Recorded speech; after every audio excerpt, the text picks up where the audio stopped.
Ooh.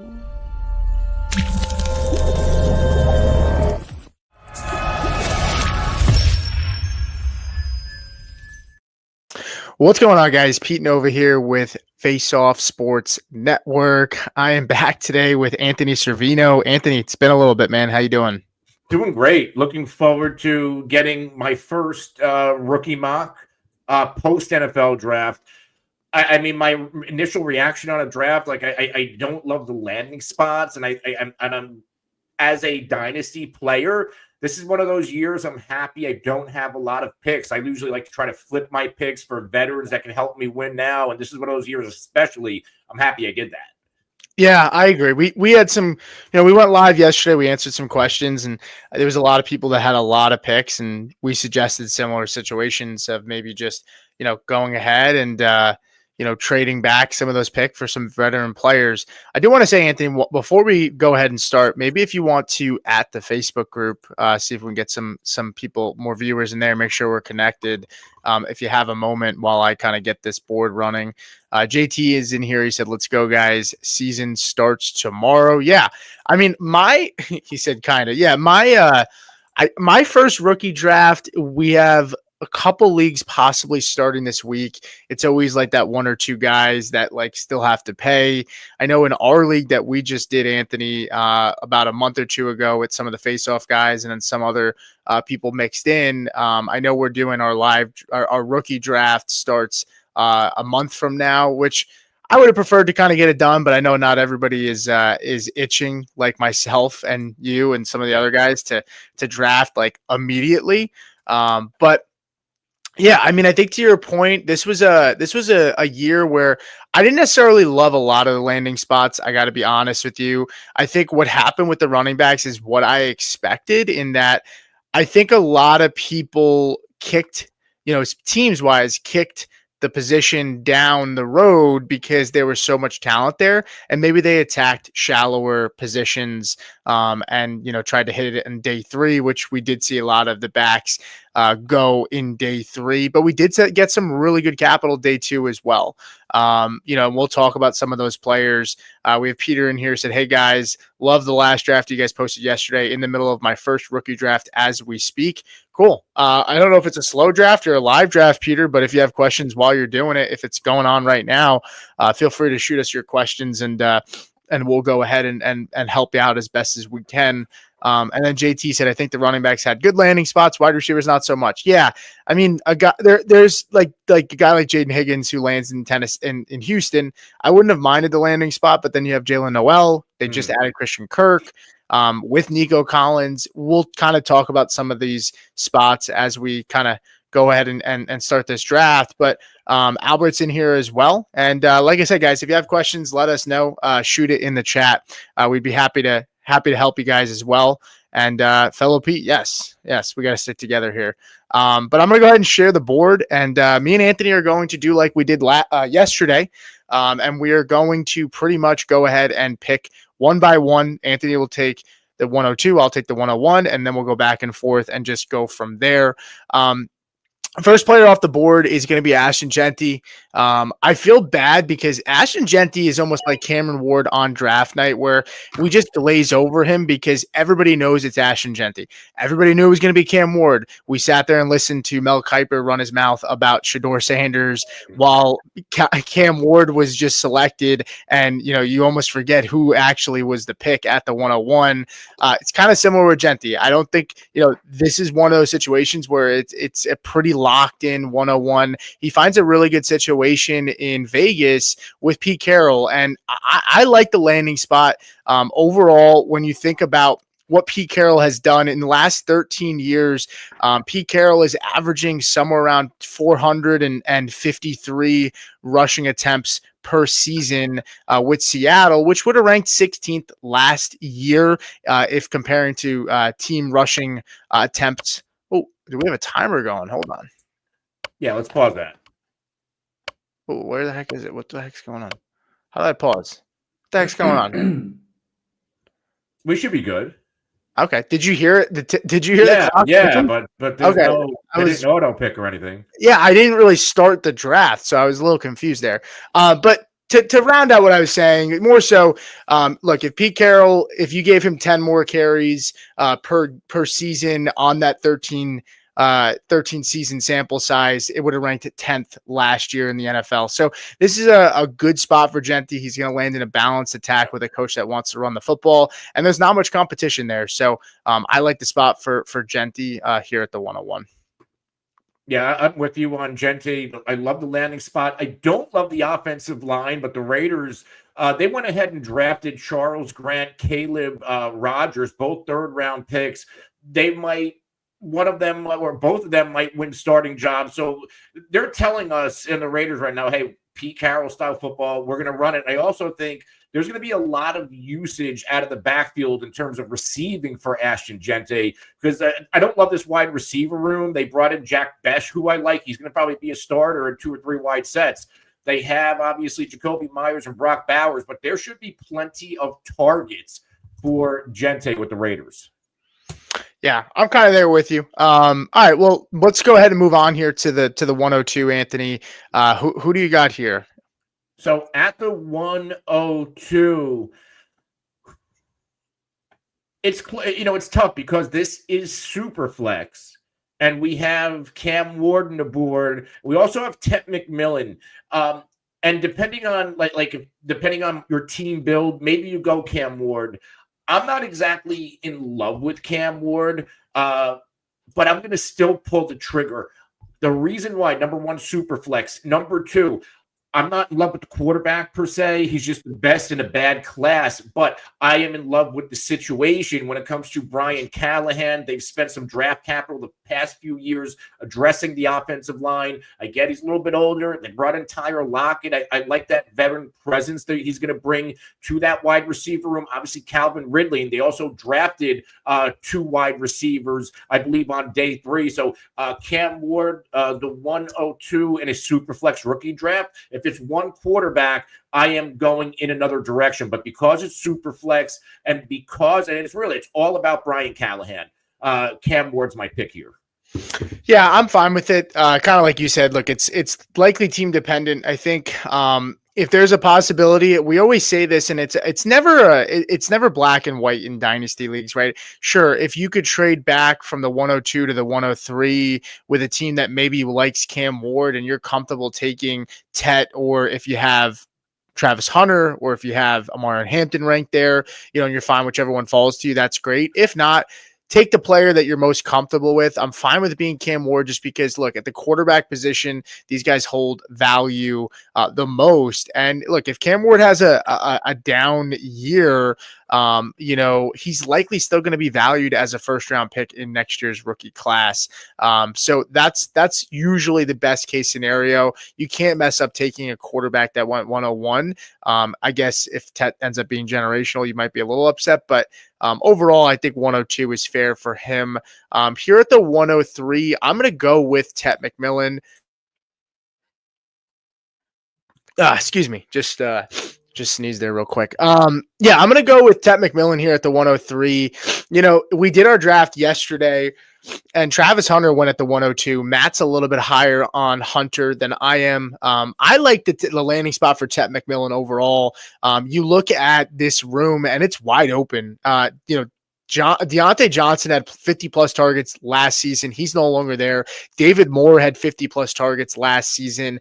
I mean, Tommy Tremble and Jatavion Sanders had around 50. I mean, there's a lot of work to go around. You have Adam Thielen, you have Jalen Coker, who beat out expectations last year. But overall, David Canales showed us a guy like Mike Evans, and I'm not saying Tet is Mike Evans, but 6'4", big body receiver, can go above the rim and catch the football, especially in the end zone and the red zone. I think he gets a guy that we've seen him utilize in his offense. It's a good landing spot for Tet. There's a ton of opportunities for him in this offense. I couldn't be happier with the landing spot. I was a little nervous on where he might go, and I was hopeful. My last mock draft that I did before the draft on here on Faceoff, I had Tet to the Panthers, and I'm glad it turned out that way because I really do like the landing spot. Yeah, Tet McMillan, terrific player, very unique, big-bodied wide receiver with his accompanying skill set as the X. Now, it's another landing spot driven. I'm very much landing spot. That's why you don't really see me before the NFL draft talking a lot about rookies, because I don't really dig in until we have the landing spot. So McMillan lands in a situation in Carolina where their best wide receiver arguably was Adam Thielen, 33, 34 years old. Lee gets nice, but he didn't really do a ton last year. Down the stretch, journeyman David Moore was making plays. I think this is an outstanding landing spot, and because the potential opportunity share he's going to get, we could be looking at a top 25, 24 wide receiver in his rookie year.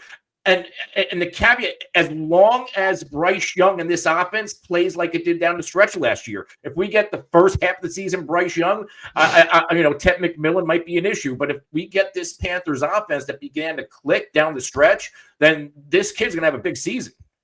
And I will say, Jamie mentioned, didn't Bryce Young go 101 and that was a mess taking him early in drafts. Ironically, looking back on it, I mean, CJ Stroud had a bad year last year. Bryce Young looked better, right? The infrastructure around Bryce Young, at least on the offensive line, is much better at this point. And when you look at Bryce Young right now on Dynasty Data Lab, Bryce Young is valued at a 107 to 108, right? Like, that was after a really bad rookie season where people were down and out on this guy. He had a little bit of a bounce back, not even a full bounce back. It wasn't like he lit the world on fire last year, and he's being valued at a 107, 108. Like, it just goes to show quarterbacks just hold so much more value. And just because it's in Superflex, it's so hard to get them. So let's move on to the 104, Anthony. Who do you have here? Yeah, here I'm going to go a Marion Hampton. Now, from a dynasty perspective, you have to remember, and I'm big on Najee Harris. I was big on Najee Harris before the draft. Obviously, his stock drops a little bit, but he's only on a one-year deal. So even if it's a 60-40 split this season, which is realistic, moving forward, you have to assume Marion Hampton's going to be the guy, which raises his dynasty value. The type of runner he is, he has a lot of Najee Harris in him. Back-to-back years, I believe, 15 touchdowns. One of 3 FBS players to clear 2,000 scrimmage yards last season. He's a 3-down workhorse, and he fits perfectly into this Greg Roman offense. And this Chargers offensive line's outstanding. They invested a lot of draft capital in it the past few years. Plus, you have Justin Herbert. It's not a Steelers situation where there's no threat of a passing game. You're going to have to respect Herbert throwing the ball. So Marion Hampton, not only this year, but I think he really starts to explode and sees a ton of volume in 2026 and beyond. Yeah, I mean, Marion Hampton finds himself, as you said, in a good situation. I love the landing spot. I mean, look, sometimes as in dynasty leagues, you got to be patient, right? I don't know. I don't think Marion Hampton is going to be an RB1 this year. Could he? Absolutely. Sure. This is a team that spent first-round draft capital. There was only 2 running backs that were drafted first round. It was Omarion Hampton and Ashton Genty, right? This team believes in him. Najee Harris is on a 1-year, $5 million deal. Najee Harris, we both liked him. You were extremely high on him in this offseason. You love the fit. You love the fit because of where he went, right? Yeah. Now, take Omarion Hampton with younger, fresher legs in a 5-year contract with Jim Harbaugh, who we don't see going anywhere anytime soon.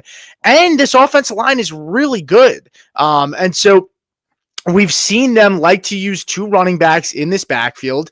And this is a guy that catches the football as well. He's got really soft hands. He caught 67 catches of receptions over the last 2 seasons. And for 4.46 in terms of his 40-yard dash at his size is really elite speed.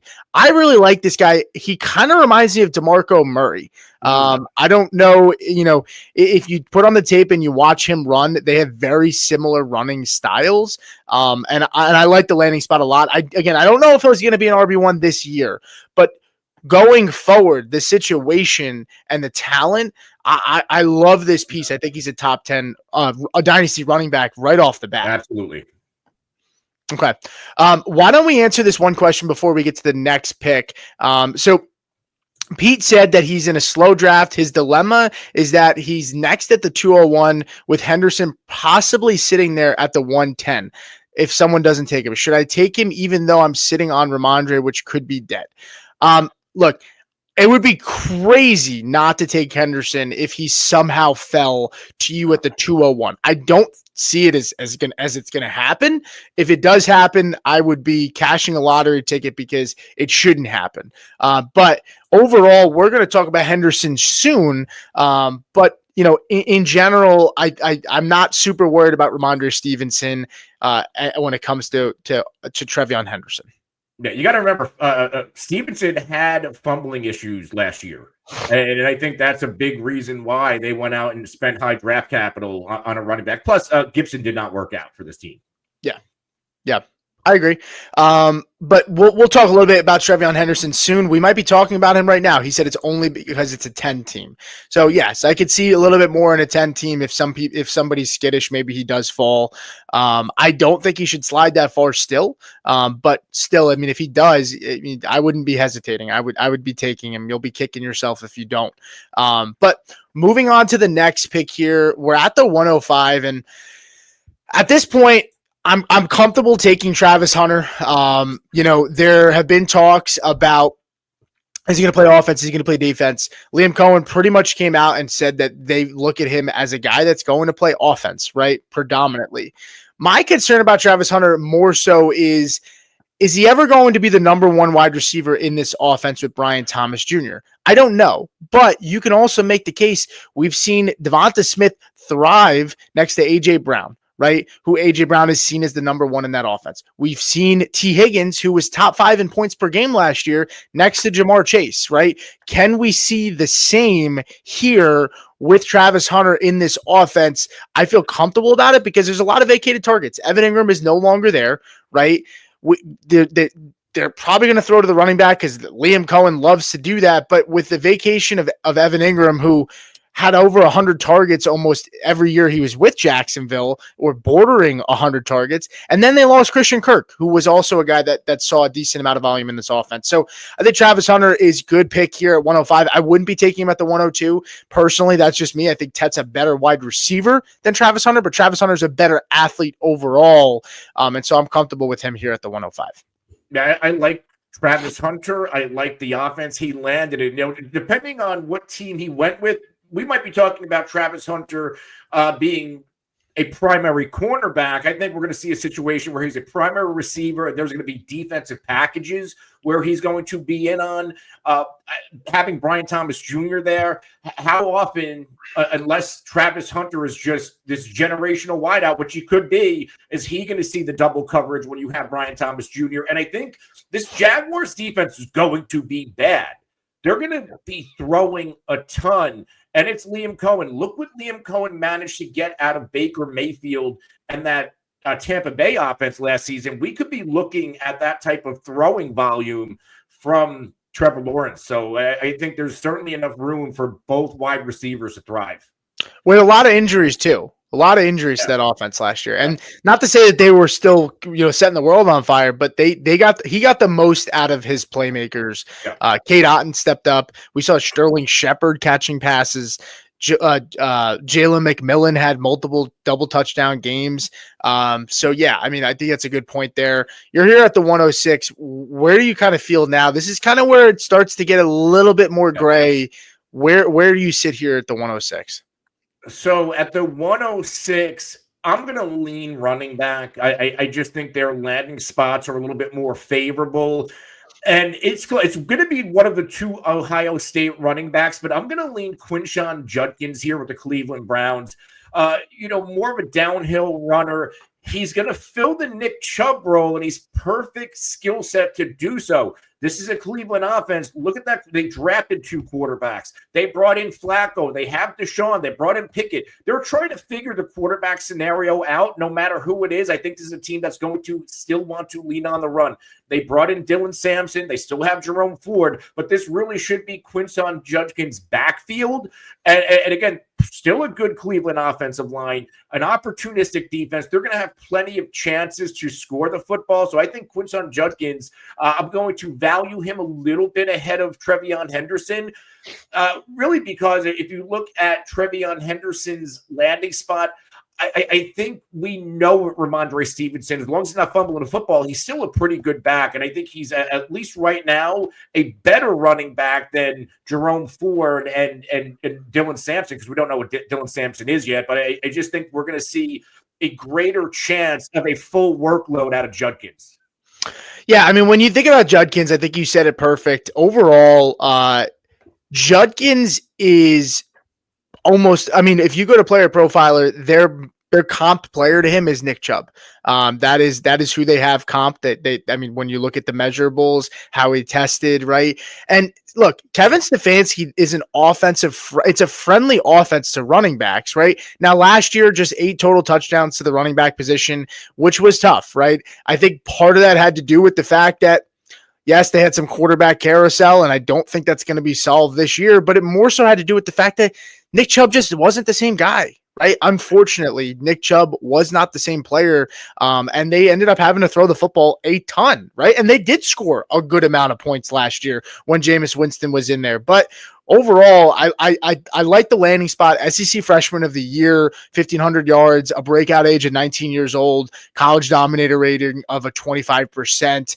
And this is a guy who ran a 4.48 40-yard dash at 6 foot, 221 pounds.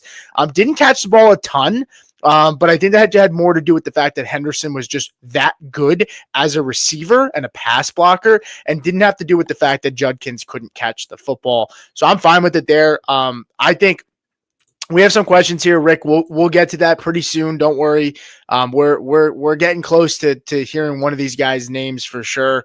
At the 107, I will go with TreVeyon Henderson. This is where we differ here. I would have TreVeyon Henderson over Judkins. I think this offense made a lot of upgrades. You look at their addition of Will Campbell. You look at Morgan Moses. They brought in Bradbury at center. They have 3 huge upgrades to the offensive line, which was a big factor last year. And they have Drake May, right? Like, they have an ascending offense right now. Judkins could find himself in a situation where it's volume dependent because they're not really scoring much in the end zone because this offense just might not be that good.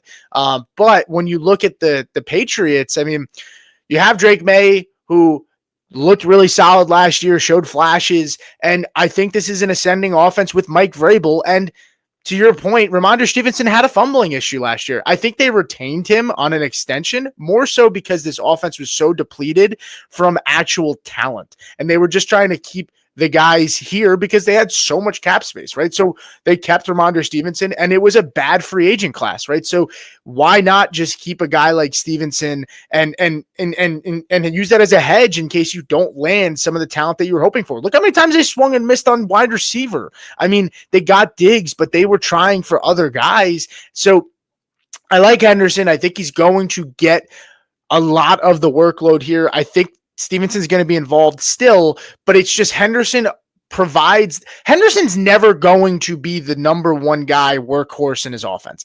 He doesn't profile that way, right? He's always going to be a 1A, 1B kind of guy, right? But I think his explosiveness, his ability to take a pass or a run and take it to the house 80 yards on any moment is going to be something that helps us in fantasy, as well as his ability to catch the football and make plays. And he's a good pass catcher, right? I would have a pass blocker. I would have issues and concerns if he wasn't good at pass blocking, because Stevenson is pretty good at that. And maybe that would lead Stevenson to getting on the field more, but he is capable of that as well. One of the best pass blockers in the running backs this class. So I would take Henderson here at the 107.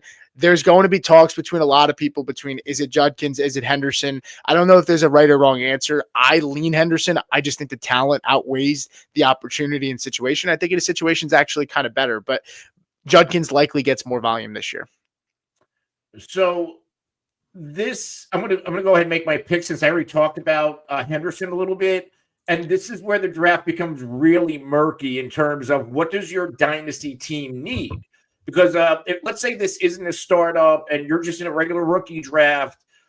If you need a running back, I don't think it's too early to go with the guy like RJ Harvey, who, in my opinion, has a clear-cut role as the guy in Denver. If you're fine at running back, and let's say you need a receiver, or at least a long-term receiver, and this is the way I'm going to go for the sake of this draft, is Emeka Egbuka at Tampa Bay. Now, versatile receiver, comp to JSN. I know that's the easy comp, but that's what I see everywhere. Versatile inside and out.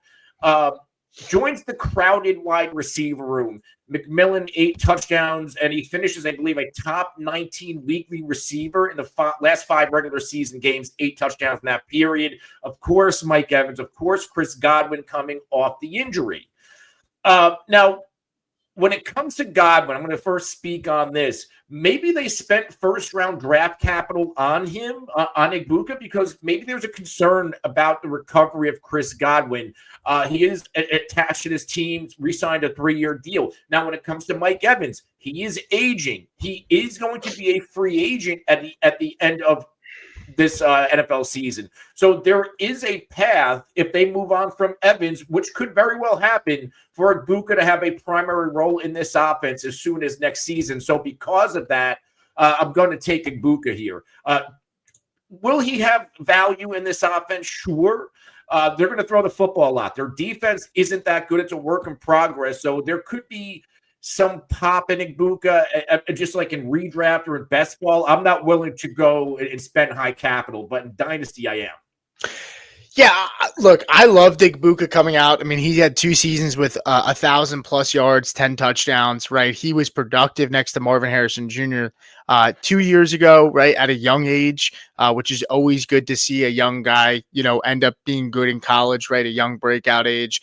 I like it. Look, I know it's not the spot that we wanted for this season, which is tough, right? I mean, like he might not be a fantasy contributor for us right away, but we saw Jalen McMillan have multiple 2-touchdown games last year. We saw there's a lot of targets and a lot of receptions to be had in this offense. And like you had mentioned, I mean, Mike Evans is getting up there in age. Chris Godwin was extended, but he had a dislocated ankle. How long does it take for him to get right? And also, I mean, this offense ran 3 wide receiver sets a decent amount, right? And if he's on the field, I like Ibuka. They took him in the first round. That says a lot about a team who just extended Chris Godwin and has Mike Evans, who they extended last year, who was one of the best receivers, if not the best receiver that they've ever had in franchise history. And the fact that they still spent premium capital on Ibuka, I think tells you a lot. So I'm fine with him here. I would have taken him here at the 108 as well. They ran 11 personnel 78% of the time last season. There you go, which is really, really high. So yeah, I like the pick there. Why don't we check out the comments here, because we have a couple of questions, and then we'll head back to it. Ben said, just dropped in, you might have already touched on this, but what were the Bears doing? Burden and Loveland muddy the waters a bunch from a fantasy standpoint. What are your thoughts? Yeah, I think we're kind of edging up to talking about these guys shortly, I'm sure. But overall, I think it's definitely not a landing spot that I love for either guys. Some people might have a little bit different of a spin on it, but I'm not in love with it. I think it was a little frustrating. I think we would have all been happy if it was flipped, where Henderson went to the Bears and Luther Burden went to the Patriots. I think we'd be very, very that would make for a really strong first round. Yeah. But unfortunately, we didn't get that. Yeah, the only thing when it comes to Loveland, Ben Johnson does like to run 2 tight end sets, so I think he's going to be on the field a lot. But there's just now so many mouths to feed. I know it's cliche, but when you look, it was busy last year with Keenan Allen. Now you take Allen away, you have DJ Moore, Burden, Kmet, Loveland, and Odunze, and not to mention Swift can catch the ball out of the backfield. This is going to be a busy offense, but who's going to be the guy for volume? Yeah, I'm with you there. And we'll get to these guys soon, because I'm sure one of them is going to get picked off the board. I do want to get to this question by Underrated, who said, what is Pacheco's value in keeper league if I were to try and trade him? I think Pacheco was a pretty good winner. They did add Brashard Smith, who I actually think was like an awesome fit. Great fit. But overall, Pacheco is a good winner for early downs. And they also did bring in Kareem Hunt, but we already knew that prior to this. But I think Pacheco overall ended up lucking out at all the veterans. I did not see it coming. This is a team that lacked explosiveness from the running back position. Maybe they're banking on Pacheco taking a step forward, and maybe he came back a little too early last year. Yeah, Pacheco coming off the injury. We have to remember how bad Pollard was. Remember, like, he had the injury in Dallas. didn't quite look the same, and all of a sudden last year looks like a different player. Pacheco's going to bounce back, but the issue with Pacheco is he runs so violently that there's a high risk of re-injury. You brought up Rashard Smith. He's one of the better receiving running backs to come out this year. I get he was, I believe, a 7th-round pick. He could very well, if you look at this running back depth chart, I know Pacheco can catch it, but that's not a strong suit. Kareem Hunt's not catching it anymore. They brought in Eli Mitchell. Rashard Smith could be a steal in rookie drafts and in best ball. He could fill in that McKinnon role that nobody was able to fill in last year. Yeah, I'm with you there. I mean, the Chargers the Chiefs have showed us that they're willing to take guys that don't have a lot of draft capital, that maybe aren't, like, they took off, how many times did we see blanking on it, receiving back that was there? Not Clyde. Who was the other guy? Who was the other guy with the Chiefs that had a role as a receiver out of the backfield the last few years? Didn't come back last year, but P. Ryan was there for a year. McKinnon, right? They brought in McKinnon. They brought in P. Ryan. They brought back. I mean, like, I don't know. I know draft capital is important, but I think fit's important too. And Andy Reid. Rashard Smith is a converted wide receiver to the running back position, and he's also a guy that was really good on special teams, right? So he could definitely carve out himself a role. So I think it's hard to say in terms of what his keeper value is, because we would just need to know what you have on him. What's his keeper price? Like, what round? So if you want to send that over to us, we could definitely evaluate that a little bit better, but let us know. And then we can kind of help answer that. Rick does also bring up a good point. Can Caleb Williams support that many receivers? Last year, he did have 3 receivers with 100 targets. We'll get into that a little bit more as we kind of one of these guys are getting picked soon. That's the best way to put it. And yes, Rashard was a wide receiver. Yep. Which is a good point. And I think he fits what Andy wants to do. And I don't know, he could have a special team role. I know he was number 1 in the class with 1,317 special teams yards. So if he's in a return role and you are in a league where you get points for touchdowns or any type of special teams production, that could be another reason why to draft this kid. Yeah. All right, so at the 109 here, I'm going to go with Jackson Dart. I know that there's a possibility, and look, at the 109, people will say, hey, this is likely a contender. We don't know, right? There's a very strong possibility it could be a rebuilder. I'm just going off of, I'm not going to assume that the 109 here, is or isn't. And they very well could be, and maybe you could use it for the 201, the 202 for certain arguments, but realistically here, you could also be a contender in drafting Darton. Maybe you have a Geno Smith, right, as your QB2, and you need a backup plan, and we don't know when Dart's going to play necessarily, but Jameis Winston has showed us that every team, even though Jameis comes out there, slings the football around, and is fun, teams don't want to keep him for whatever reason. Like, they don't. Even though I think he's not a bad quarterback, he just, he's just a gunslinger. And then you have Russ, who, quite honestly, like, the Steelers, I think, messed up. I think they wish they would have been able to retain him at this point, if they didn't fuck around as much as they did with Rodgers. But overall, I'm not worried about Russ holding on to the job. They showed us, they traded back in to get Dart, and this is a coaching staff who is on the hot seat, right? So why would they spend premium capital to go back into the first to draft a quarterback when they passed initially if they didn't really like the kid? You could also use the argument that they didn't draft him high. So how much did they like him if they passed on him? But to me, to spend the capital to go back and get him, I think we see Jackson Dart playing at some point this year, and you may have to wait a little bit, but in Superflex, I think this is the first quarterback that we're going to get to see Brian Daboll hand pick, and it's interesting, right? And he has rushing upside with his legs, so I'll take him here at the 109. I'll take that chance with the first round capital. Yeah, I like Dart. I think it's even though they did spend capital to come back in, it's not like they drafted him in the top 5. They still got their elite pass rusher. And they go ahead and get their project quarterback. I'm going to call him a project because any quarterback outside of Cam Ward this year, there were question marks on. Now, I hope it's Brian Daboll's quarterback. And I say that because who knows if Mara had a say in this, if he had a decision here, because there is that Eli Manning connection through Ole Miss. But I'm going to assume that this was shown or Joe Shane and Brian Daboll's pick. This quarterback room, It's fun for fantasy if Jameis Winston gets in there. Russell Wilson, they're not tied to him long term. I don't even know. I get they named him the starter, but is there a world, Pete, you see where if Jackson Dart looks good this offseason and in camp, do they cut Russell Wilson? I'm sure they could. I think that's within the range of outcomes because Winston's on a 2-year deal. Russ isn't. Yeah, I'm interested. I'm trying to see if I can pull up his contract real quick. But yeah, I mean, I don't think they're going to hold back. I don't think they're going to hold back. If Jackson Dart's the guy, they're gonna play him. Russ is on a 1-year, $21 million deal. Now guaranteed wise, it's $10 million. $8 million signing bonus, $10 million of that is guaranteed, right?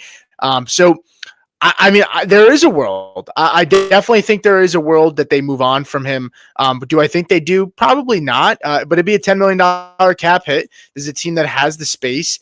So I think there is a world. I don't think they're going to hold back. I think the best way to answer is I don't think they're going to hold back on starting Jackson Dart if he's ready to go. We saw some of these other quarterbacks in recent years, right? When they're ready, let them get their reps, right? Unless they're getting the shit kicked out of them, right? You look at Anthony Richardson, unfortunately, that's a guy that probably should have sat, but they took him so high that he couldn't sit, right? He didn't have a lot of college reps. Jackson Dart does have a lot of college reps under his belt. And so to me, if he looks ready to go, there's no reason to baby him and make him not be the starter. And this is a team that needs to win. If Jackson Dart gives them the best chance to win football games, they will not hesitate to start him. We'll have to see if that's how it shakes out in camp, but that would be my best bet on that situation. Now you're here at the 110. Would you have a couple of comments recently about some players that could definitely go here at the 110? What are your thoughts? Where do you lean here at this point? Listen, I'm going to go with somebody I already mentioned. I'm really high on him from your Broncos. I love RJ Harvey. This is one of the best landing spots. That Denver backfield last year wasn't great. Now I have to deal with Javonte Williams in Dallas, unless maybe they go get Dobbins or Nick Chubb. But this backfield is Harvey's to lose at this point. Fills a major need in this offense. He's a pretty decisive runner with a compact power build, I believe 5'8", right around 204, 205, good contact balance, can break tackles, and he's speedy. Ran I believe 4.4 40-yard dash at the combine, which I think caught Peyton's eye. Historically, your coach, Sean Payton, features these types of running backs in both the pass and the run game. I think we're going to see a hot and heavy impact out of the gate. Who's his biggest competition? Estime and McLaughlin. I just think this is one of the best fantasy landing spots, and I'm willing to reach for this guy. Man, look, I said it on yesterday's stream. I try to take bias out of it, right? Especially with my team, with the Broncos. RJ Harvey, if you paid attention to me this offseason when I did my rankings and did my videos, I was really high on RJ Harvey. He was one of my favorite players in this process. It just so happens that he lands in Denver, which is awesome.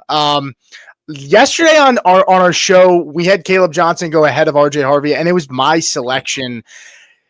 As we're allowing things to kind of settle a little bit more, I actually agree with you. I have RJ Harvey here. I had to take a step back because I didn't want to be biased on the show yesterday and pick my guy because he's a Denver Bronco, and I'm obviously a Broncos fan. And if you watch the show, you know that. But to me, I will take RJ Harvey here too. When you look at him, 8.2 yards per carry on outside runs in college football, that ranked number 1. He was second behind Trevion Henderson with the most 15-plus runs in college football last year. And he's joining the number 1 offensive line in run block win rate from last season, right? This offensive line, it was frustrating when you watched it and you assumed, is it Javonte? Like, what's going on? Javonte Williams just wasn't good last year, and Javila McLaughlin doesn't break tackles. And Audric Estime had a fumbling issue. That's why we didn't see him. Audric Estime didn't even suit up for the playoff game.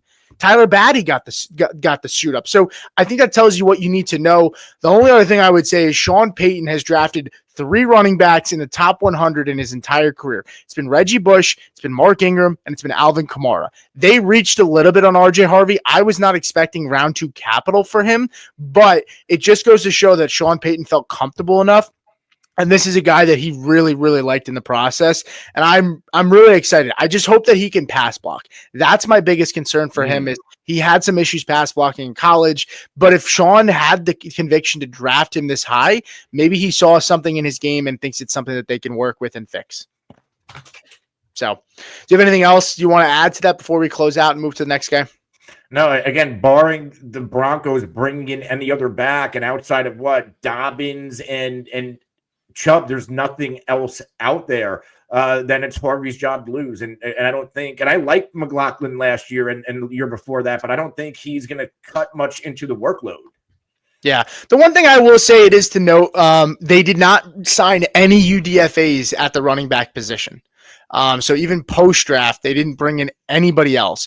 So that does give me a little bit of hesitation. Is there a possible next move coming with a veteran, maybe like Nick Chubb or J.K. Dobbins? I'm not sure, but even if those guys are brought in, Harvey's going to be a guy that catches the football. A lot of Sean Payton's offenses have running backs that catch the football. And so I'm okay with it either way.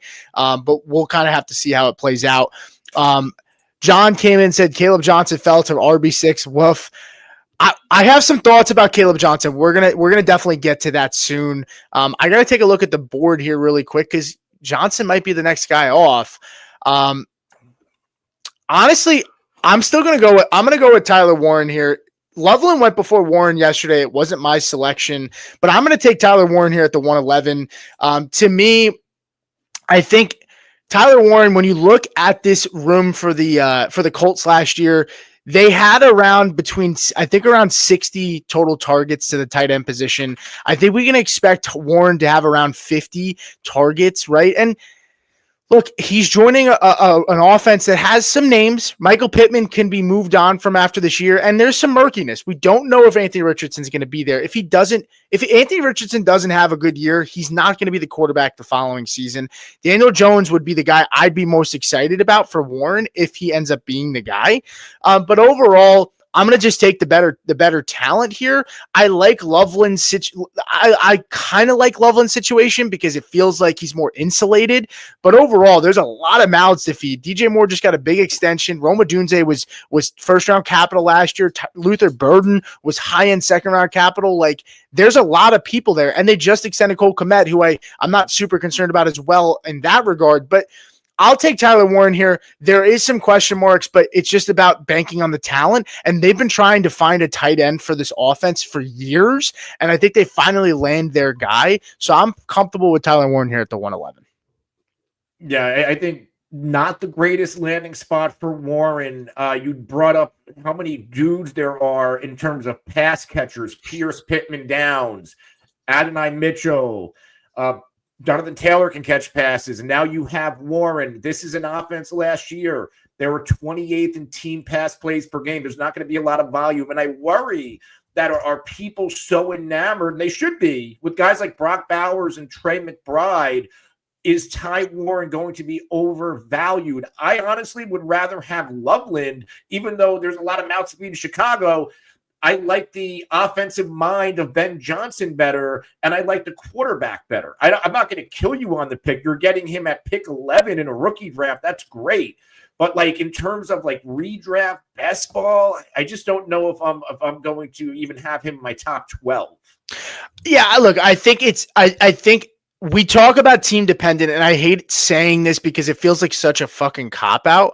With Tyler Warren, you're drafting him with the expectation that you maybe have a Travis Kelce, maybe you have a veteran tight end, and he's good enough for this year, and you're a contender if you're somewhere at the 111, right? And maybe the contender doesn't have the 111, maybe they traded it out, but you have to draft Tyler Warren with the expectation that you're not going to get a ton year one. This is tight ends. Like we've gotten spoiled the last 2 years where we've had tight ends really come out strong. That is not the norm. Tyler Warren was a guy that we were looking at him as possible top 10 pick to the New York Jets. That's how talented the guy is. He's not Brock Bowers, right? And people did fade Brock Bowers a little bit because of the situation last year. I'm one of them. Anthony and me included. Now he's not Brock Bowers. He's not going to give us that. I'm not trying to sit here and say that, but at some point, talent has to matter.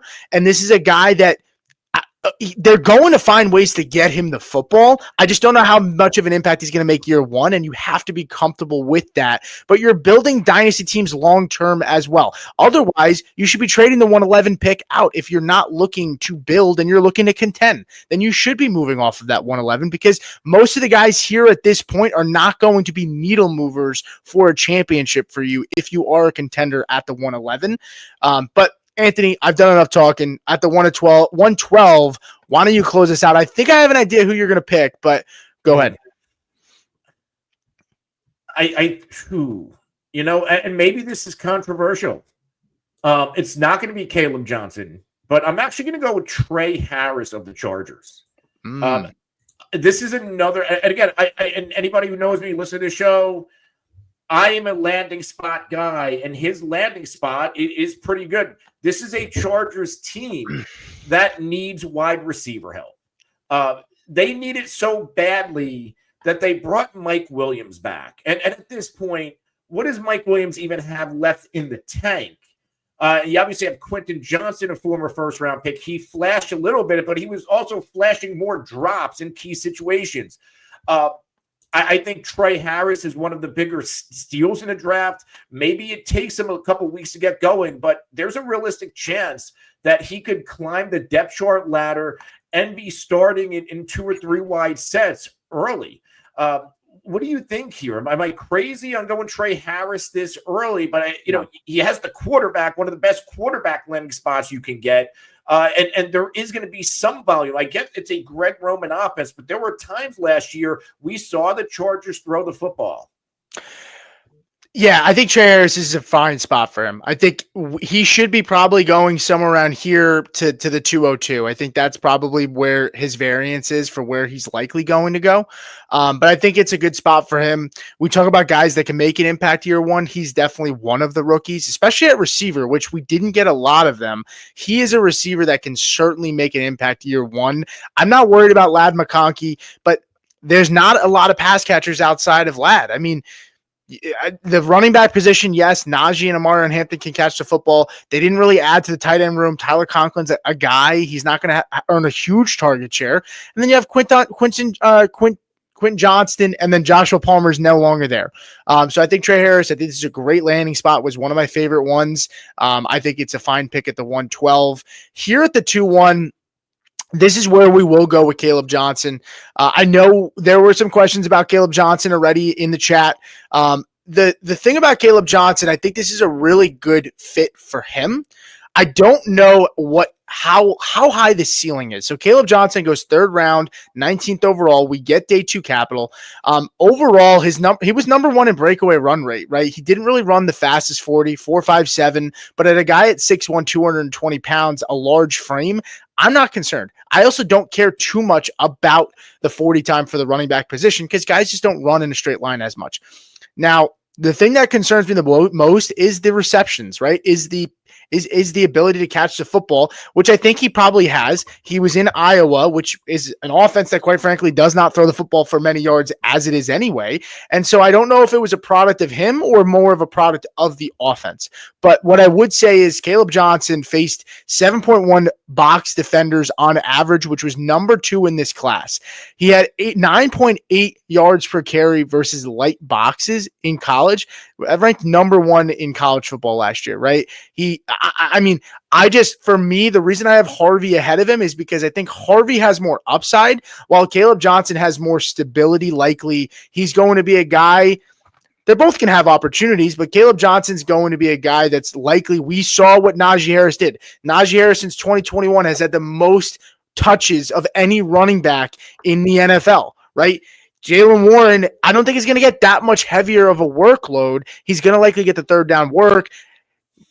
Caleb Johnson is going to be a guy that relies on volume, and we don't know what the quarterback situation is yet. So, and Arthur Smith is a fucking headache. So I'm fine with Johnson being here at the 201. I think he's going to be a guy that can contribute for you year one. I just don't know how high his ceiling is. Yeah, and Caleb Johnson was productive in college. 21 rushes of over 20 yards last season. I think he's a deceptively good runner.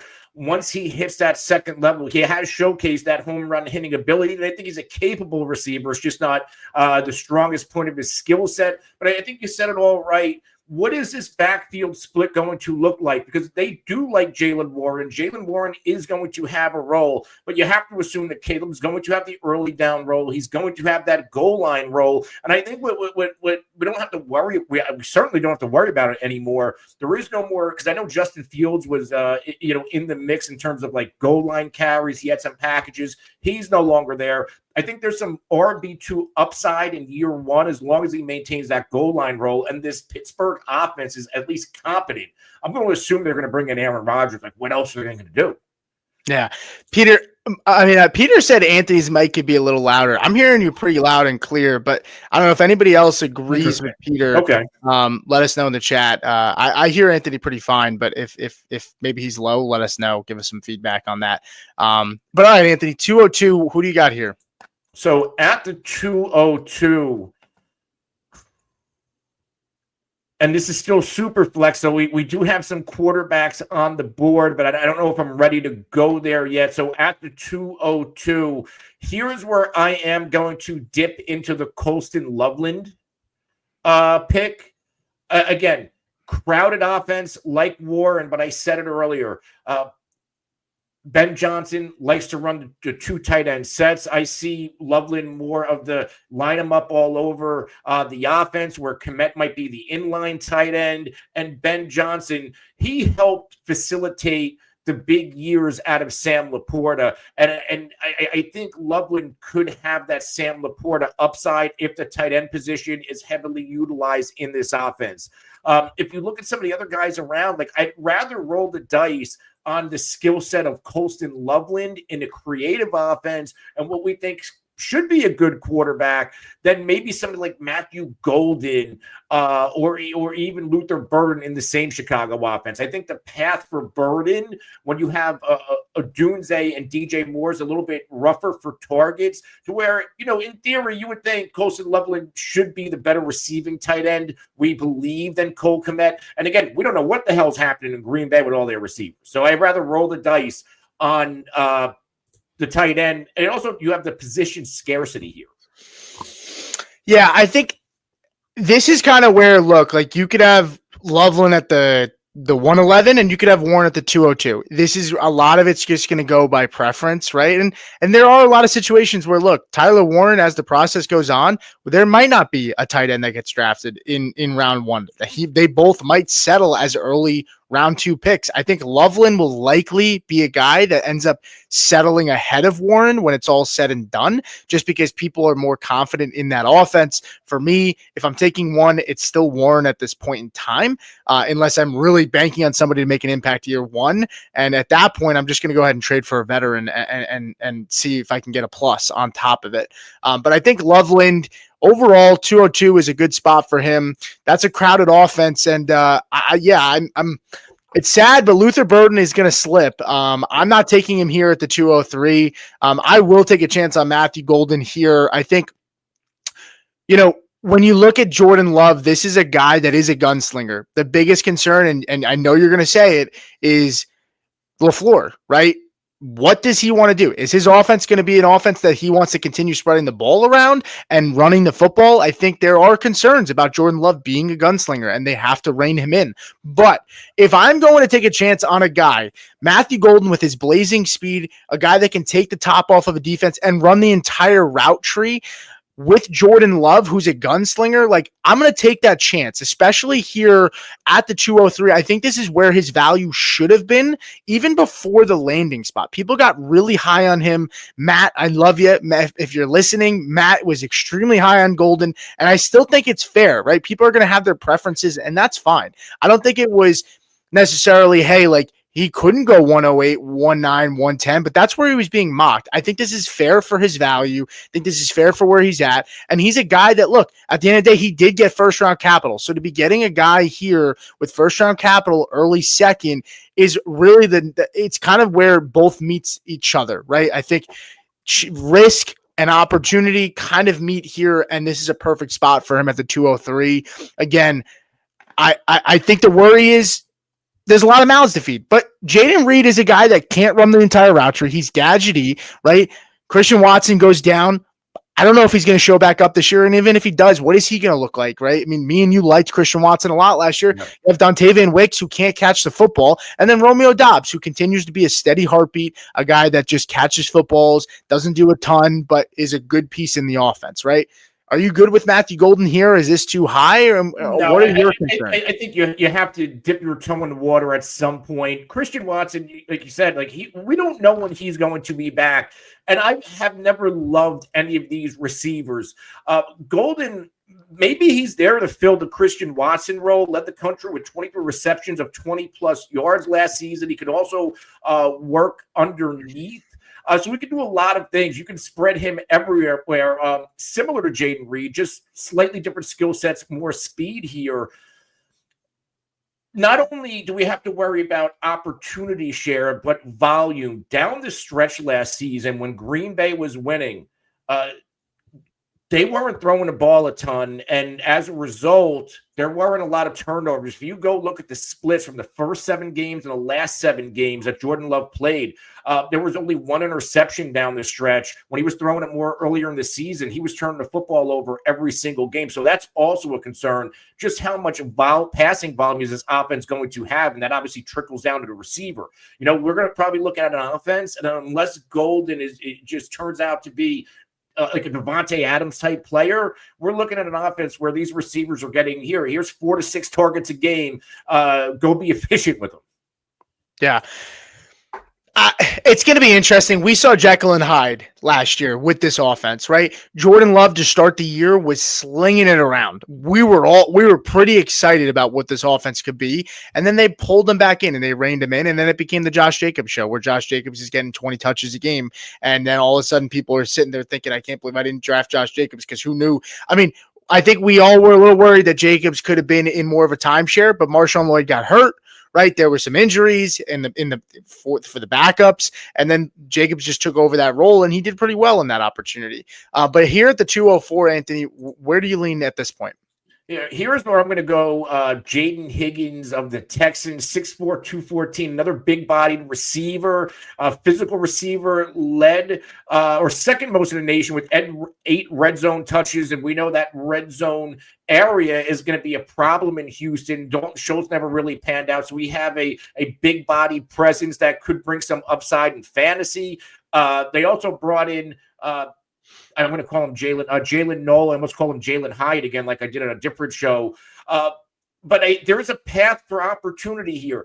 Yes, there's Christian Kirk. Well, Christian Kirk's more of the slot receiver. I think he's going to be competing more with Noel, where we're going to see Higgins on the opposite side of Nico Collins. If CJ Stroud can get some protection, and that's a big if, there's going to be some hidden fantasy value here for Higgins. Remember, the number 2 receiver in this offense last season, when Diggs was healthy, he was operating as a top 15 wide receiver. So I'm gonna roll the dice on Higgins. He's in an offense that going to throw the football, but is it going to be efficient targets? It all depends on the protection of CJ Stroud. Yeah, I think that it's tough because Higgins was my number 5 ranked wide receiver coming into this class, into this draft. And I was high on him in the beginning of the process. I still really like him. I think it's a little nerve-wracking because this offense, in terms of total plays last year, was in the bottom third of the NFL.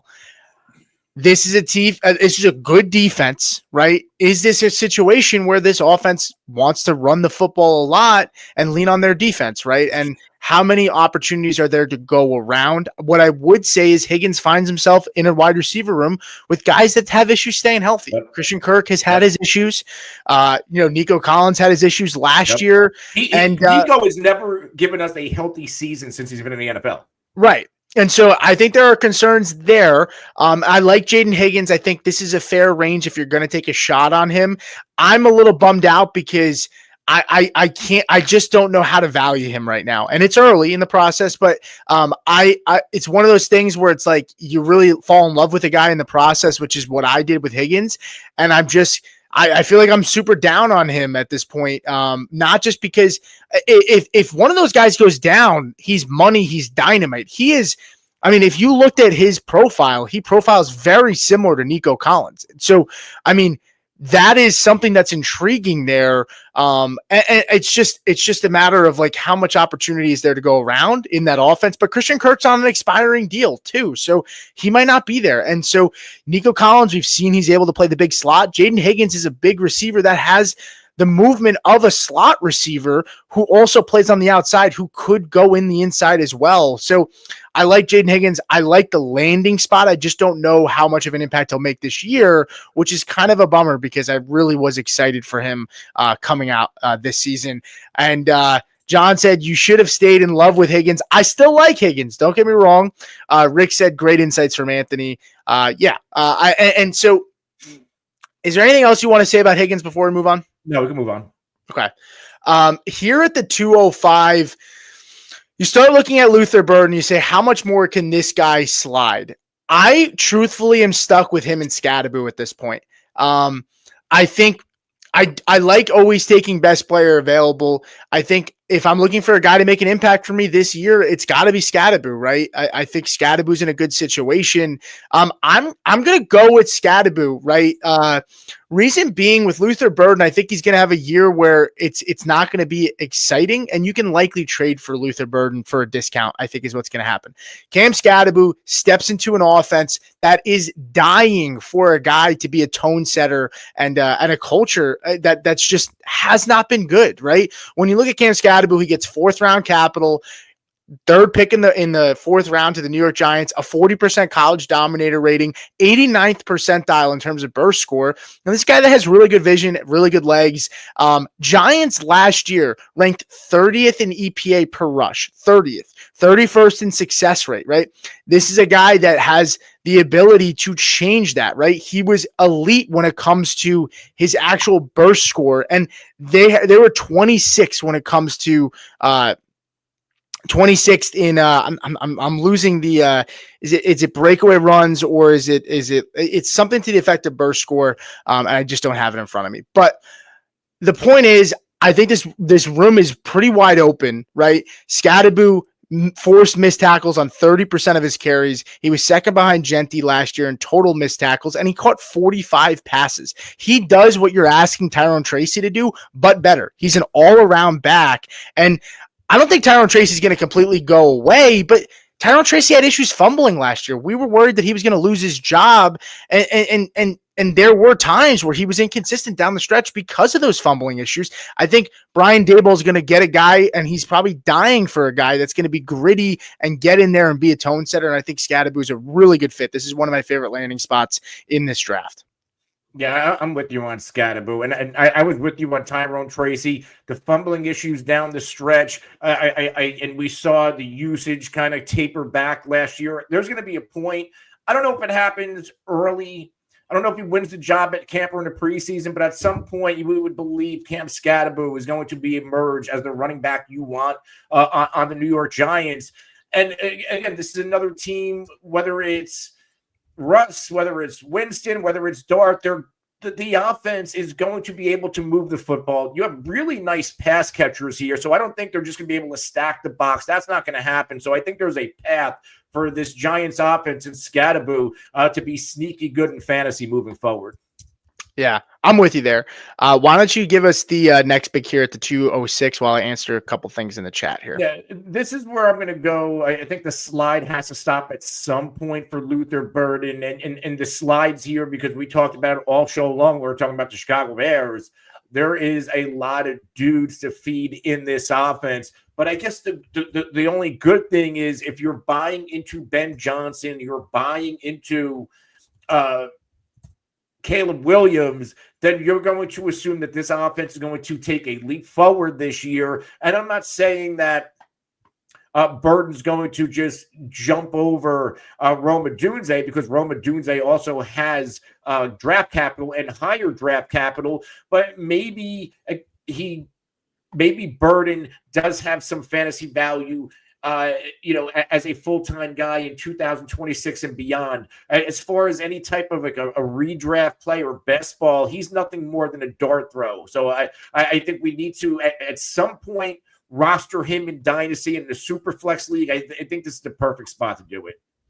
Yeah, I'm fine with it here too. I mean, at some point, you're starting to, once you get to this point, a lot of these guys begin to be more dart throws. And this is a guy that they spent premium draft capital on, high second round pick. I like Luther Burden. I wish he would have fell into a better situation. I think Coach made a good point yesterday as the resident Bears fan here on the show. Is the Burden pick a message to DJ Moore, or is it a message that they're maybe not as confident in Rome Odunze, right? Rome Odunze had 100 targets last year, but it wasn't like he set the world on fire. DJ Moore, I looked at his contract today, and I'm going to pull it up really quick since I sent the tweet out about it. So DJ Moore pre-6-1, if he's cut $60 million dead cap hit. So they obviously cannot. Now, pre-6-1 trade, $16 million cap hit. Now, post 6-1, they would take a $48 million cap hit in 2025 and a $12 million cap hit in 2026. The point is you're not cutting DJ Moore, and I don't think they will, right? And you're not trading him probably before 6-1, but a post 6-1 trade would be a $4 million cap hit in 2025 and a $12 million dead cap hit in 2026. There is a world where they could move on from him. Ben Johnson came in, talked about effort. There were some issues we saw with DJ Moore with the body language, not giving it his all on those routes last year. But this has never been an issue with DJ Moore. This was last year. Prior to that, there's never been concerns with DJ Moore about his effort and body language. But look, I don't like to give guys this kind of credit, but this dude's been in the shittiest situations ever. He had such shitty quarterback play in Carolina. It was a dumpster fire. Then he comes over to Chicago and has to deal with the shitty quarterback play. I get it. He should have been more jazzed about, having Caleb Williams, but there was clearly a leadership issue there, right? They fired the head coach because he just wasn't getting it done as a defensive-minded head coach. He couldn't. There were still culture issues there. And so I'm fine with Luther Burden here. I think I probably would avoid him in general for me, but I think this is a fair spot to take him. I think overall, I would be looking at him as a guy to maybe try to trade for in the future when he maybe doesn't have a good first season. Look, and just that, I don't think they're moving on from anybody. This is a Bears team that they've been building year after year. They don't have a lot of holes. You look at what they've done on defense. You look at the offensive line, what they've done bringing in Dalman Tooney, Jonah Jackson. Like, this team is a ready-to-win team where maybe, hey, we're going to go and use our draft picks, and we're going to bring in as many playmakers as we can to give this offensive mind as much to work with, and to give Caleb Williams to make sure he doesn't bust and takes that leap forward that they need. You got to remember what conference I get the AFC is always, well, you got to score a lot of points in the AFC. You got to score points not only in the NFC, but in the NFC North. You look at teams like the Lions and what that offense is capable of. Like, every team in the NFC North can put up points, and Chicago's going to have to match that, not to mention teams like Philly, teams like the Rams, teams like Washington. So maybe it's not great for fantasy because all these other dudes there, but as an NFL pick, this is just a more fuel to the fire for a team that, hey, we got to go win it. We got to go win it. We got to make the playoffs, never mind win a Super Bowl. We got to at least make the damn playoffs this year. This is going to be an argument all offseason. I will say that, because last year it was Keenan Allen and Rome Odunze, that argument, and DJ Moore.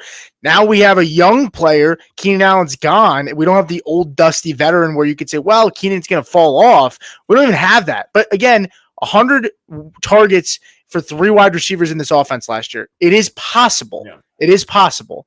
But it's going to be a conversation that goes on all offseason. And one more thing to add on Burden. Ben Johnson, we know that offense in Detroit was run-centric. They don't have those backs here.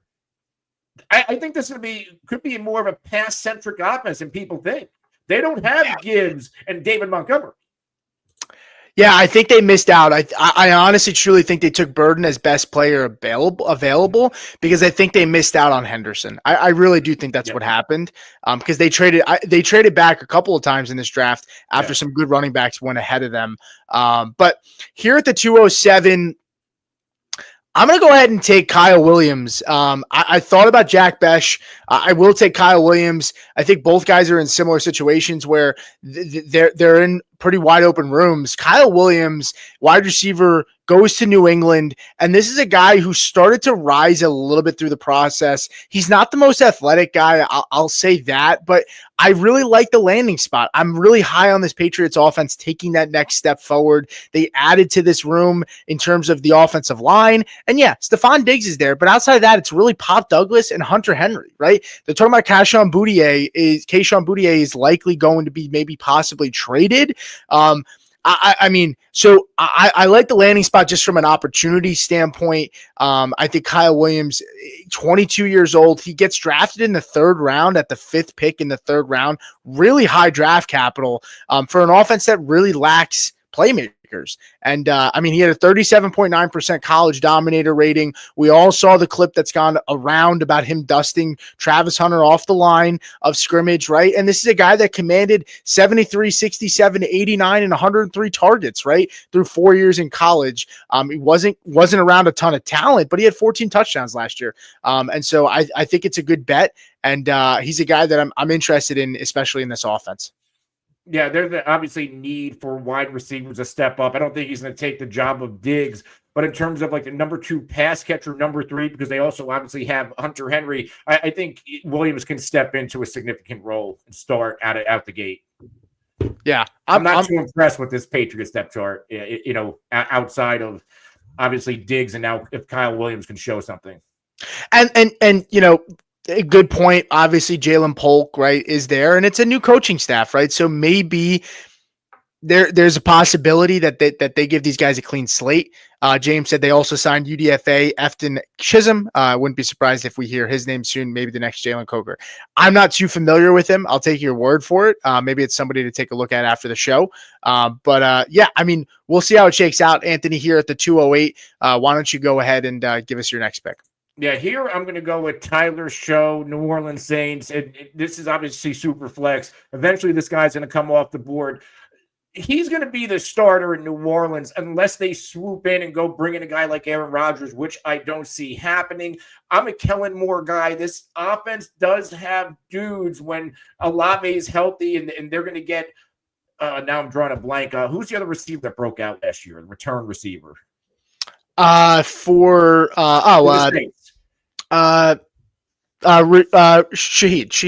Yeah, they have Shaheed. They brought back Juwan Johnson, and the tight end's extremely valuable in the Kellen Moore offense, and then a pretty good running back room with Kamara and Miller. So Tyler Shaw, he could be a starter, a back-end starter at worst. He's going to be rostered as long as he's the Saints QB1 in Superflex leagues. And for a starting quarterback in Superflex or 2 quarterback, getting him the back of the second round, why not make that dart throw just in case Kellen Moore can make it happen? He's played in multiple college offenses, which means he can adapt.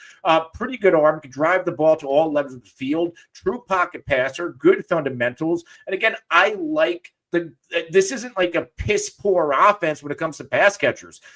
Derek Carr and company, remember the first couple games of the year, they were putting up 40 points a game.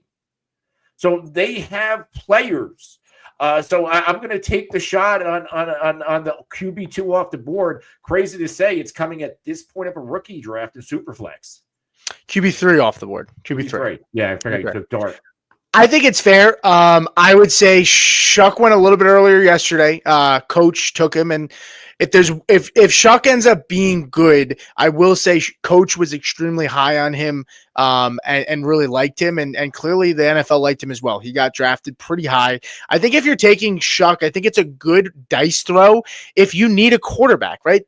He's going to likely, unless he gets hurt or unless Desmond Ridder ends up having an insane offseason, he's likely going to be the starting quarterback week 1. And at this point, to get a starter here at the 208, I can't fault that. Now, there's a chance that they don't keep him after 1 year. He might not be the guy. It wasn't first round capital. It was high second round capital, but still he's going to give you a chance to plug into your lineup if you need a quarterback. And so there's value to that in Superflex. I think it's fine here at the 208. It's not too high in the second round. It's the back of the second. And again, we're taking dart throws. And this is a guy who, look, if he plays well, he could play himself into a trade value of a late first, early second round pick if you wanted to move him next year if he does play well. So I think his value here is fine at the 208. I think it's a good pick. And again, like you pointed out, it's a pretty solid offense. So I'm good with that. Now we kind of start getting here, and it becomes a little bit murky. I'm not taking Shedeur Sanders here. That is for sure. Man, I struggle once we start getting here because I don't necessarily want to reach on a guy, but I also, there's a couple of guys that start to stick out. I think I'm going to go ahead and take Jack Besh here. Jack Besh goes to a good offense, or not a good offense, but a good situation. This is an offense that lacks a big body wide receiver, right?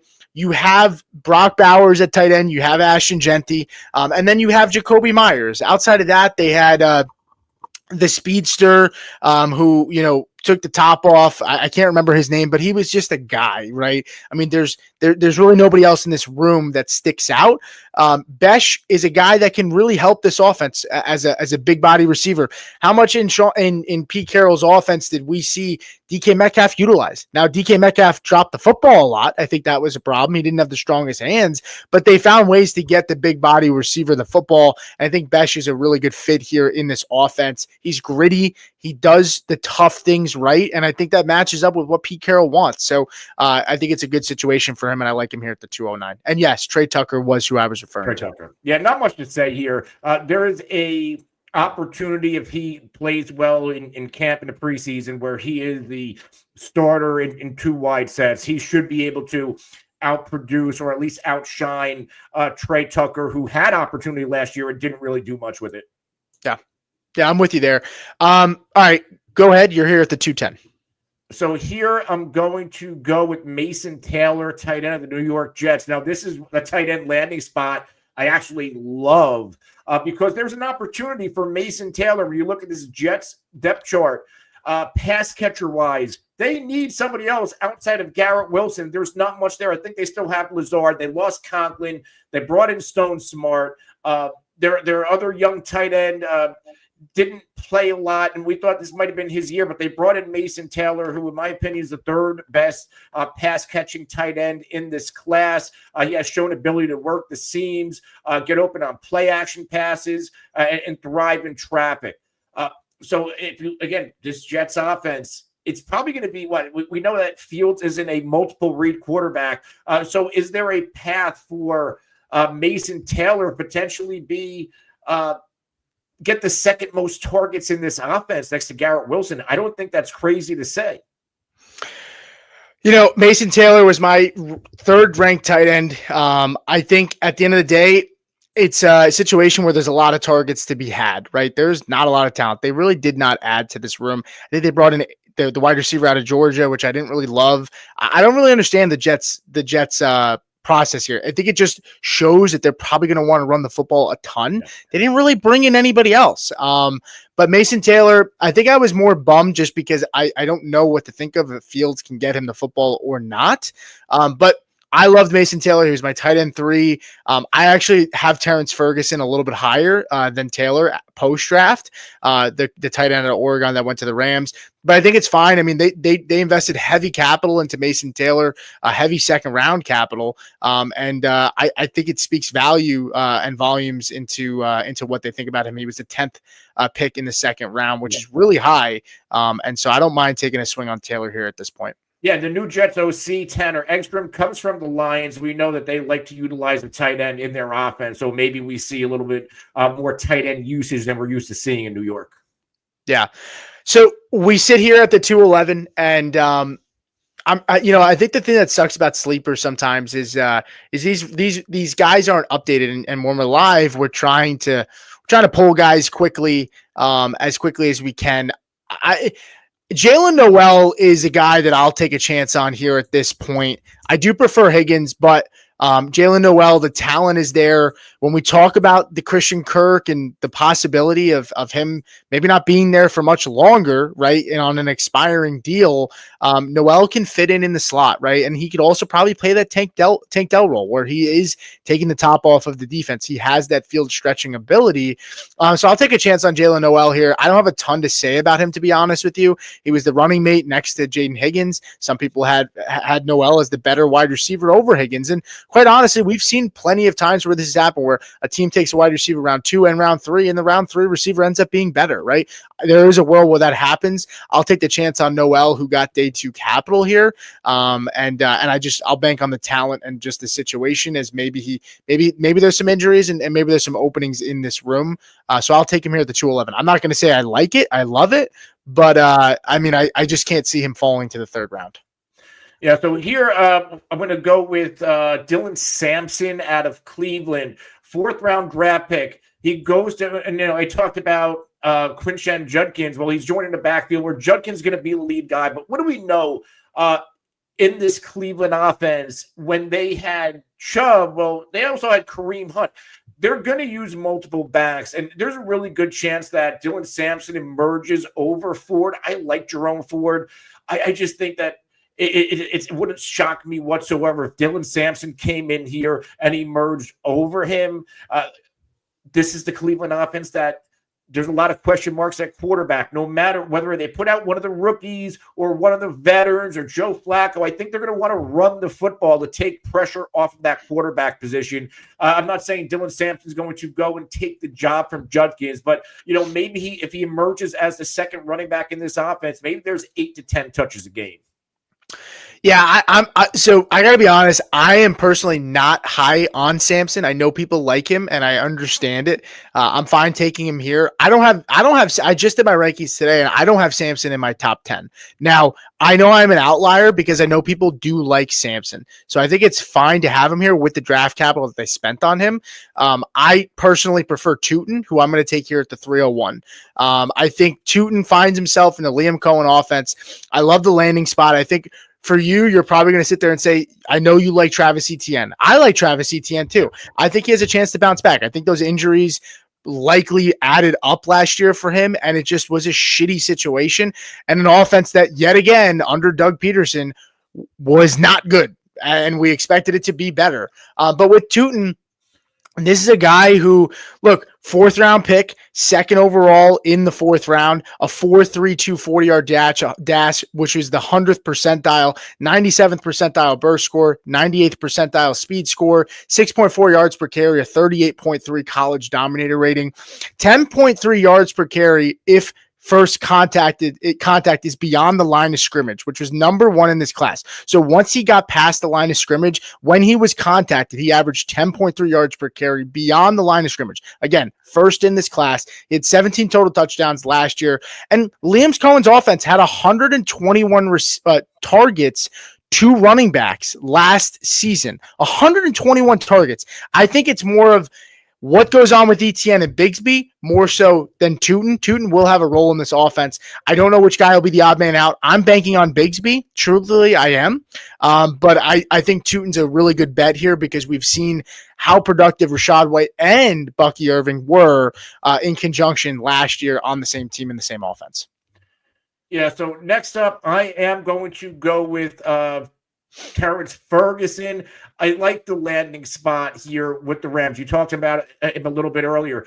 Eventually, I don't think it's going to happen this year, barring injury. He's going to be the guy over Tyler Higbee. Higbee's getting a little bit older. Parkinson had his shot last year, really didn't do much with it. And eventually, this Rams team, they're going to have to start getting younger. They already moved on from Cooper Kupp. I think in the next year or so, they're going to replace Stafford. They're going to replace Higbee. And I think Ferguson has a shot to be that guy. And the tight end in this McVay offense does have some value. So I'll roll the dice here. Okay. Yeah, I'm fine with that. Pi Mayo sent this question, and I want to get to that real quick. He said, is Dart a good pick at the 107? I have no quarterbacks on my team. What I would say is I'm fine taking Dart at the 107 if you have a quarterback issue. He says he has Purdy and Kirk Cousins. What I would say is you could probably take the 107 and possibly move that for a veteran quarterback as well. I don't have I could pull up Dynasty Data Lab and just give you an example of guys that are at least going at the 107. I mean, you could if you believe in Justin Fields, you could probably trade the 107 for Fields and maybe a 2. That is a very real possibility. I would try to look at those avenues first before maybe making a move. But I think that's pretty fair if you want to take him. I just worry about, if you're a contender, is Dart going to play week 1? And if he doesn't, how much does that hurt you? Because he might not play until halfway through the year. He might not even play at all. But I think I would try to take a chance first on moving him for a veteran that you like. And then if not, I think it's fine taking him at the 107. Do you agree with that? Yeah, I agree with that. Okay. Here at the 303, I'm going to go ahead and this is where I like to start taking the tight end position. So I will go ahead and take another tight end here with Elijah Arroyo. He finds his way in Seattle. I think it's a good situation for him. I like the speed. I like the fact that he could stretch the field, and I think he fits well in Kubiak's offense. He's a willing blocker. He might not be the best blocker, but he does put his effort out there to block. I like the position for Arroyo. I think it's a good fit in Seattle. And so I'll take him here. I'll take a chance at the 303. Next up, I am going to finally pull the trigger. Somebody has to on Shedeur Sanders. Look where he lands. Now, let's be fair. They brought in Pickett, Flacco, who's obviously at the end. They also brought in Gabriel and now Shedeur Sanders. Shedeur Sanders, think what you will why he slid. He was still valued by some as the second, at worst, third best quarterback in this class. I think the Browns eventually pulled the trigger. And if he lives up to early, pre-draft hype, there's a chance where he's starting games as soon as this season. I agree. I mean, there are actually betting odds out there where I think Kenny Pickett is the favorite for week 1 and Shedeur is the number 2. I would put money on it. Kenny Pickett is not the starter week 1. I don't think that happens. Shedeur is the second favorite though, right? So I mean, I may prefer to take a chance on Milroe, but that's just because I'm just swinging for upside at that point. But I'm fine with it there. I think here we start taking guys that you just really like. And at this point, I think I'm going to go with Taj Brooks. He gets drafted to the Cincinnati Bengals. And, I will say I was wrong. I thought Chase Brown was going to get heavier competition than this. I do like Taj Brooks. I do think he's somebody who could be a little bit of a guy that can carve out a role. 6th round pick, 17th overall in the 6th round out of Texas Tech. 1,500 yards, 18 touchdowns last year, 30% college dominator rating. He forced 154 missed tackles since 2023, his 4th most in college football.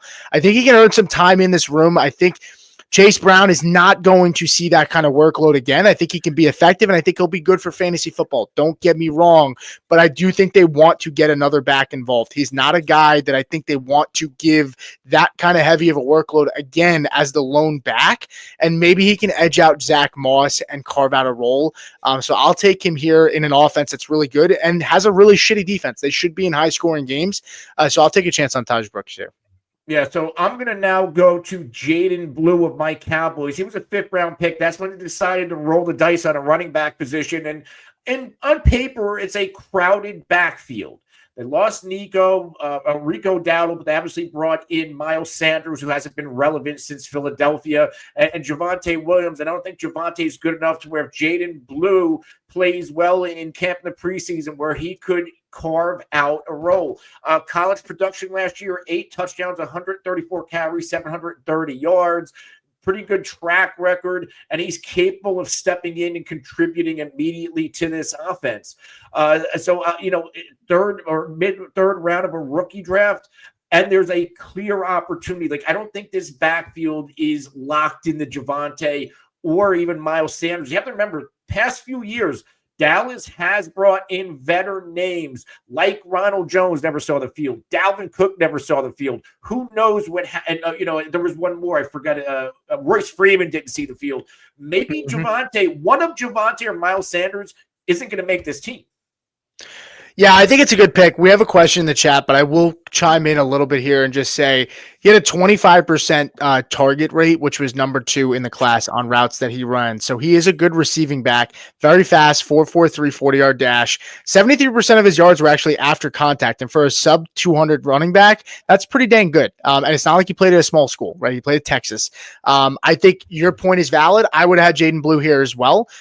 So I think that's a good pick. I think it's a wide open room, and it's definitely worth taking a shot at, especially because this is where you're taking dart throws. And so we do have a question from Joshua. He said, just traded Tony Pollard, Rashad White, and a 2026 first for the 109 and the 111. Is that a good trade? I personally don't care about the 2026 first. I'll say that. I mean, I do and I don't, because I guess in reality, that is now next year's pick. So I guess it depends on how high that is. But Rashad White and Pollard are likely what, Anthony? RB2s at this point, right? Low end RB2s. I would value Pollard a little bit higher than White. Yeah, I would too. Yeah. But they're about RB2. So I think it's tough kicking in the first on top of it, but I mean, you just need to hit on those picks. 109, 111, you could be moving and getting RJ Harvey and Caleb Johnson. If you sat there today and said, would you rather have Caleb Johnson and RJ Harvey, or would you rather have Tony Pollard and White? I would take the younger guys in that situation. The kicker is the first round pick, right? And so that tilts it a little bit, but you just need to hit on those picks. And it really depends. Are you competing right now? If you're not competing right now, I'm fine with it, because you're moving off of Pollard and White, who are veterans at this point, and their days are limited. I actually think White is better than people are giving him credit for, and I think he's going to have a role in that offense still, but regardless, Pollard's days are limited. Do you agree with that? Or yeah, I would rather take the rookie picks at this point. Again, and it's all, you know how high I am on RJ Harvey. He's the guy I want my hands on, where I think in terms of future value, I'd rather have him than White or Tony Pollard at this point. Yeah.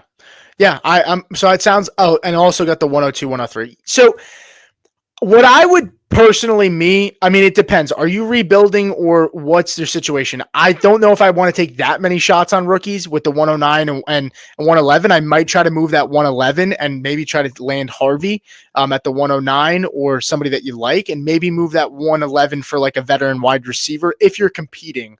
I don't know. I just don't love holding that many rookies, because right, Anthony? I mean, they're rookies. We just don't know. They're lottery tickets, and those picks are going to get more valuable as you get closer to your draft. And then we have a couple more questions in here. What do we think about Woody Marks? If you're a Mixon holder, I think it's fine. I think Marks is somebody who probably gets picked possibly at the end here. But I think you picked last, Anthony, so it's me up here on the board. Yeah, I'll take a chance on Jalen Milroe at this point. He gets day 2 capital. It seems like the coaching staff really likes him. And for what it's worth, I mean, Sam Darnold, he can be moved after this year, right? And so I was not the biggest fan of Jalen Milroe, but I think him sitting down for a year, it can definitely help. And he's going to be with a guy like Sam Darnold, who showed what it's like to be a career journeyman and has been through it. And it seems like Jalen Milroe, from what we've heard from reports, is a guy that's pretty humble and understands his flaws and is willing to work on them. So I'll take a chance here with a guy that has those rushing upside with his legs at the 3.7 at this point. Yeah, so I think with my next pick, I might be reaching a little bit, but I think there might be opportunity for Elik Ayamanor. I knew I was going to butcher the name, but he goes to this Tennessee team that they want to throw the football. They drafted the quarterback number 1 overall. They have Brian Callahan. Receiver-wise, they're aging. Ridley, Lockett. They lost Westbrook Ikine to Miami. There is a open wide receiver depth chart, at least for that wide receiver 3 role, and possibly the wide receiver 2 role, depending on what the hell Tyler Lockett still has left in the tank. So I'll roll the dice. Late 3rd round. I see some people might have him as an early 4th round pick, but in terms of potential opportunity, there's a path for him to carve out a role in this offense early. I like the pick a lot. I mean, I think he's way too low on people's boards, to be honest. I think it's a good pick. I mean, he gets 4th round capital, 4.34, and an offense that is wide open, and they are making it a point that they want to surround Cam Ward early with talent. I'm totally fine. I mean, Tyler Lockett, Calvin Ridley, I mean, at this point, we know what they are in their career. Ayu Manor, I liked what I saw at college, and he provides a little bit of a different skill set to both of those guys. He's more of a big body receiver, and so I'm cool with it. Here at the 309, I'm trying to take a look at my rankings here really quick, and, I will take a chance on Woody Marks at this point. Woody Marks steps behind Joe Mixon, who has a contract that's very movable after this year. He's 29 years old, and this is an offense that likes to run the football. They like their running backs, and so I'll take a chance on him here at this spot, just because I think opportunity could open up behind Mixon. And we saw Mixon deal with some injuries last year. Maybe that becomes a trend. And so I'll take a chance on Marks here at the 309. Who's behind Mixon anyway? Because Mixon missed time with the ankle last year. He's not exactly young. Yeah, it was the guy that everybody was super high on after the 1 year. And Damian Pierce, like Woody Marks can realistically carve out a role in this offense. He was a 4th-round pick, so he has some capital. So I like that pick a lot. Yeah, I'm cool with that too, especially at this point in the draft. Yeah, so next I'm going to go Pat Bryant from your Broncos. This isn't a strong wide receiver depth chart outside of maybe the first 2 guys. And there's a need here. I believe he played X in college. He could emerge as a pretty good outside target. It's obviously the Sean Payton offense. So I like Sean Payton. I like these creative play callers. And if Pat Bryant can emerge as a weapon, can he beat out Vele? Like, I obviously like Mims and Cortland Sutton are there, but is there a path for Pat Bryant to emerge as the 3rd receiver in this offense and get on the football field early? Yeah. Look, they drafted him 3rd round, 10th pick overall. I mean, they spent some high draft capital. I think he put it pretty well. He's like a Tim Patrick kind of guy, right? This is a guy that loves to block. He was 10th in terms of contested catch rate. So he catches the football really well. He's got strong hands. And look, he's not the fastest guy, but he fits into Sean Payton's offense with what he wants to do pretty well. It's more of a matter of with Vele, does Vele take the next step forward or not, right? And so I'm fine taking a chance on him here. There's a couple of guys. It sucks we're not going into the 4th round, but there's a couple of guys. I just want to name a couple names here. We still got Brashard Smith. We have Devin Neal. We still have Harold Fannin Jr. And another guy too, Jarquez Hunter, sticks out too. I think I'm just going to take the upside pick here with Brashard Smith. Just because we talked about it, Anthony, but he finds himself in Kansas City, right? And maybe he kind of finds himself in that Jerick McKinnon pass catching role. I think he's going to be limited because he's not going to be an in between the tackles guy, but we've seen this Kansas City offense. They like to spread the formation out. And I think with the way Andy Reid is creative, I think they'll find ways to get Brashard Smith the football. This is a converted wide receiver to the running back position. I don't love his ability in between the tackles, which worries me the most. And I think that worried other teams, which is why he fell, but he is a guy that can catch the football. He's a guy that they can spread out wide as a running back, and they need a pass catcher at the running back position. So I think it's a solid dart throw here at the 311. Yeah, and we'll wrap up the 3rd round. I'm going to go Torrey Horton out of Seattle. He was a 5th-round pick. And listen, the Seattle Seahawks, they need wide receiver depth. Obviously moved off of DK Metcalf. Obviously moved off of Tyler Lockett. Now they brought in Kupp. How long does he have left? Outside of that, Jake Bobo. So this is obviously a move for me to where, hey, there could be a future opportunity for a guy like Torrey Horton on a very light wide receiver depth chart. The Seahawks were expected to be in a wide receiver market. I thought they would maybe attack the position a little bit earlier. So I'll take a dart throw here. Yeah, I think that's a good spot here and a good spot to end the show. Rick said, "Great show, great draft, guys." Yeah, I appreciate it. We appreciate it. Well, let me zoom out here to give one more snapshot of the board, and what we'll do is we'll take a picture of this and we'll throw it in our community chat on YouTube so people can see the board. But I think the last guys that haven't been taken, just as honorable mentions, Devin Neal finds himself with the Saints, right? That could be an Alvin Kamara replacement / do we see I'm losing names here today. Who's the backup that was in the doghouse last year for the Saints that everybody assumed would take over? Kendre Miller. Kendre Miller, right? Does Kendre Miller take that step forward? Who the heck knows? What I will ask you guys is there's 71 of you guys here. Really do appreciate it. If you can give us a thumbs up on the video, it helps us out tremendously. If you haven't subscribed already to the channel, do so. I believe Hoff's going live tomorrow. I know the Mediator's going live on Wednesday, and I think we have a Dynasty trade analysis show on Tuesday. So we're going to start getting back into the swing of things here. We appreciate you guys so much. And like I said, if you haven't liked and subscribed, please do so. It was a great show, Anthony. Appreciate it. And we'll see you guys next time.